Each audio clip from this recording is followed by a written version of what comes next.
Milí bratia a sestry, milí priatelia, príbeh mladíka, ktorý sa pýta Ježiša, čo má robiť, aby mal večný život, je jednou z tých evanjeliových scén, ktoré sú neustále vysvetľované rôznym spôsobom. Je to najmä slávna Ježišova veta: ľahšie je ťave prejsť cez ucho ihly, ako boháčovi vojsť do Božieho kráľovstva. A táto spôsobuje zdanlivo veľké problémy na vysvetlenie. Historici a archeológovia hovoria, že pod slovom ucho ihly by sa mohlo myslieť na nejakú nízku a úzku bránu v jeruzalemských múroch, cez ktorú by ťava prešla len tak, že by sa vlastne spustila na kolená a takto kolenačky sa posúvala dopredu. A tento obraz sa potom priam núka aj na kazateľsko-katechetické využitie ako obraz pokorenia sa pred Bohom na kolená, čo je podmienkou dosiahnutiu spásy. Ako obraz je to celkom pekné, problémom je, že existenciu takejto brány s takýmto názvom nepotvrdzuje žiaden historický prameň ani archeologické vykopávky. Jazykovedci sa poukazujú na iný možný výklad, a to na prepisovačskú chybu. Vychádzajú z predpokladu, že Pán Ježiš chcel povedať, že ľahšie je navliesť hrubé lano do ucha ihly, ako bohatému vojsť do nebeského kráľovstva. Hrubé lodné lano sa totiž po aramejsky povie gamia a stačí zameniť poradie posledných dvoch písmen a vyjde z toho gamaj, čo je ťava. Možná zámena významu chybou prepisovača by bola aj v gréčtine. Slovo lano je totiž kamilon, zatiaľ čo kamelon znamená ťava. Nechajme ale historikov a jazykovedcov ďalej dišputovať. Skutočný význam Ježišových slov je rovnaký, či už myslel na lano, na úzku bránu alebo na skutočnú ťavu. Hovorí o niečom, čo nie je možné ľuďom, ale je možné Bohu. A čo je možné Bohu? Dať ľuďom spásu a večný život. Túžba po večnosti, po prekonaní hraníc tohto života je jednou z najvýraznejších charakteristík človeka.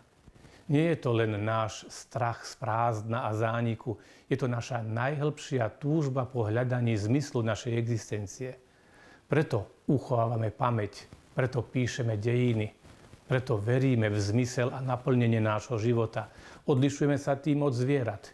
Ich uvažovanie sa obmedzuje na inštinkt zachovania druhu impulzívnym množením sa, ale nepresahuje vedomie vlastného ja, ktoré bytostne túži po osobnom, individuálnom a vedomom seba zachovaní.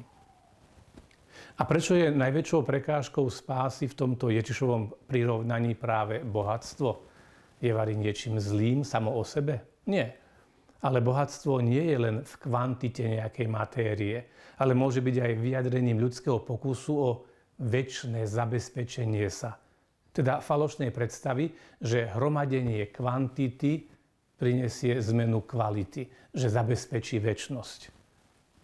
Ak mám oveľa viac, ako potrebujem, ako stihnem použiť či skonzumovať, a ak napriek tomu pokračujem v hromadení, musím si klásť otázku, prečo vlastne pokračujem v tejto činnosti. Nebude to vari preto, lebo týmto spôsobom, ako by som si chcel kúpiť večnosť. A nič nie je klamlivejšie ako predstava, že večnosť si získam hromadením matérie. Večnosť si totiž budujem niečím, čo má duchovný, nemateriálny rozmer a čo práve preto pretrvá na veky. Konaním dobra a vyhýbaním sa zlu. Plnenie prikázaní a nezištná láska k blížnemu, to je dobrá cesta. Vrhnutie sa do Ježišovej náruče s dôverou, a to takou, že sa dobrovoľne zrieknem aj materiálnych istôt, alebo teda skôr toho, čo sa mylne za istoty pokladá, to je nielenže dobrá cesta, ale priam dokonalá. Poznáte tú spoločensko-psychologickú aktivitu, ktorá sa robí na posilnenie partnerských, ale aj iných ľudských vzťahov, pri ktorej ide o prekonanie inštinktu a púdu seba záchovy formou dôvery niekoho, koho mám rád, ako mu verím a o kom som presvedčený, že ma má tiež rád a nedovolí, aby sa mi stalo niečo zlého. Za vami stojí niekto, kto vám hovorí: pripáš ruky k telu alebo ich prekríž na hrudi, zatvor oči a nechaj sa padať rovno dozadu. Zachytím ťa. Skúsili ste niekedy takúto aktivitu? Je pri nej zaujímavé pozorovať ťažkosť, ktorú ľudia majú s prekonaním inštinktu či pudu seba záchovy, tým, že sa nechávajú padať akoby do prázdna. K neznámemu človeku ani nie sú schopní prejaviť takú dôveru. Jednoduchšie to majú dvaja milujúci sa, dvaja, ktorí si dôverujú tak, že vedia a veria, že môžu vložiť svoj život do rúk toho druhého.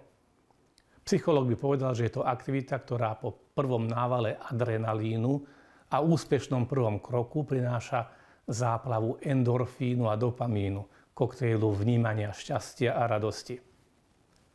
A čo iného ako takýto nácvik absolútnej dôvery v milovaného a milujúceho znamenajú Ježišove slová: ak chceš byť dokonalý, choď, predaj, čo máš, rozdaj chudobným a budeš mať poklad v nebi. Potom príď a nasleduj ma. Zavri oči, pusť sa k voľnému pádu, čakám ťa s otvorenou náručou na ceste do bezpečia. Uvidíš, zažiješ ten úžasný pocit dôvery a radosti a nie na chvíľu, ako pri nejakom povrchnom hormonálne vysvetliteľnom pocite nadšenia a zadozučinenia, ale na úplne inej, nekonečnej a neobmedzenej úrovni. Na úrovni toho, čo nazývame večným životom alebo radosťou večného života. Tak čo? Dokážeme to? Alebo sa budeme spoliehať na barličku našich materiálnych istôt? Sláva Isusu Christu.